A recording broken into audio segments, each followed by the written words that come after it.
உரனென்னும் தொட்டியான் உறைந்தும் காப்பான் வரனென்னும் வைப்பிற்கு ஓர் with. இதற்கான பொருளை காணொலியோட கடைசியில் சொல்றேன் நண்பர்களே. அதற்கு முன்னாடி வணக்கம் தோழர்களே, தொழிலே எல்லாரும் எப்படி இருக்கீங்க? இன்னைக்கு அதிகாலை 5 மணிக்கே எந்திரிச்சு தண்ணி குடிச்சு முடிச்சிட்டேன் நண்பர்களே. அதன் பின் காலை கடன்லாம் ஒவ்வொன்றா முடிச்சுட்டு உடற்பயிற்சி கொடுத்துக்கு நடைப்பயணத்தை போட தொடங்கிட்டேன். உடற்பயிற்சி கொடுத்துக்கு நடைப்பயணத்தை போட்டு உடற்பயிற்சி கொடுத்து அடைஞ்சதுக்கு அப்புறம் தலையெல்லாம் வந்து கழிவறையில் உட்காந்து கூதிட்டு மேலே போய் உட்காந்து வாட்ச் ஆட ஆரம்பிச்சிட்டேன். கூடிய டிஜே துடியும் கொஞ்ச நேரம் பண்ணிட்டு இருந்தேன் நண்பர்களே. இடைவேளைக்கு வாழைப்பழம் அப்படித்தான் நினைப்பீங்க. இன்னைக்கு பிரிவர் கொடி இதுல நண்பர்களே. ப்ரீவர் கோட் என்னன்னா இதுதான் இன்னைக்கு ப்ரீவர் கோட். தயிர் சாதம் நண்பர்களே. காணொலி எடுக்க மறந்துட்டேன், அதனால இப்ப எடுத்து அப்படியே போட்டேன். அனைத்தையும் நிறைவேற்றிய பின் உடற்பயிற்சி நண்பர்களே. இன்னைக்கான உடற்பயிற்சி தோல் பகுதி மற்றும் கால் பகுதி.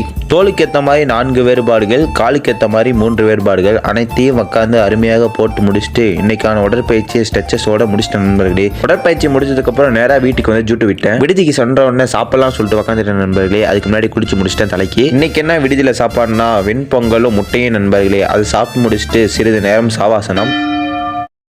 ஒரு 2 மணி நேரம் சாவாசனம் முடிச்சுட்டு இன்னைக்கான மதிய உணவுக்கு பருப்பு குழம்பும் வெள்ளை சாதத்தையும் முட்டையும் சாப்பிட்டு முடிச்சுட்டு இன்னைக்கான மதிய உணவு முடிச்சிட்டேன் நண்பர்களே. இரவு உணவுக்கு ராகி களியும் முட்டையும் அருந்திட்டு இன்னைக்கான நாள் வெற்றிகரமாக முடிச்சிட்டேன். காலையில சொன்ன குரலுக்கு என்ன பொருள்னா, மன வலிமை என்னும் கருவியால் ஐம்பொருளாக்கிய யானைகளை அடக்கி காப்பவன் பெருமைக்கு விந்தை போன்றவன். அப்படின்னா தன்னுடைய ஐம்பொருள்களையும் யாரு மன உறுதியோட அடக்கி வச்சு வாழ்றானோ நண்பர்களே, அவன் வந்து எதிர்காலத்துல முன்னேறதுக்காக விதையை போட்டிருக்கானா அப்படின்னு வந்து திருவள்ளுவர் சொல்றாரு.